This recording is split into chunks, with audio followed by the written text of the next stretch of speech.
Hello and welcome. আচ্ছা, rearrange পড়ানোর কথা, কিন্তু রিঅ্যারেঞ্জিং সেন্টেন্সেস সম্পর্কে যেটা তোমাদের গাইডলাইন সেটা হচ্ছে রিঅ্যারেঞ্জিং সেন্টেন্সেস কখনো মুখস্থ করো না। তার কারণ হচ্ছে, ধরে নাও রিঅ্যারেঞ্জিং সেন্টেন্সে 10টা বাক্য আছে, এলোমেলো করে দেওয়া আছে।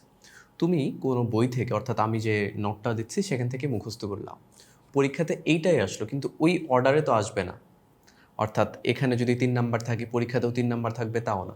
সো রিঅ্যারেঞ্জিং সেন্টেন্সে যেটা করবা সেটা হচ্ছে রিঅ্যারেঞ্জিংয়ের যে গল্পটা আছে, যে স্টোরিটা আছে, সেটা তুমি ভালো মতো জানো কি না সেটা দেখো।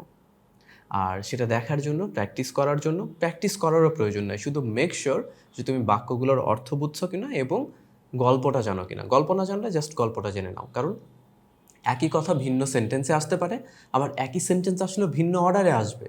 তার চেয়ে তুমি কতগুলোর এরকম অর্ডার মনে রাখবা, আগে ৩ তারপরে ৪, you can't do this, right? কিন্তু এই ভিডিওর সাথে আমরা নোটস দিয়ে দিচ্ছি, সেই নোটগুলো দেখো, প্র্যাকটিস করো। এগুলোই বিগত বছরে আসা important rearranging sentences, right? So all the best, see in the next class.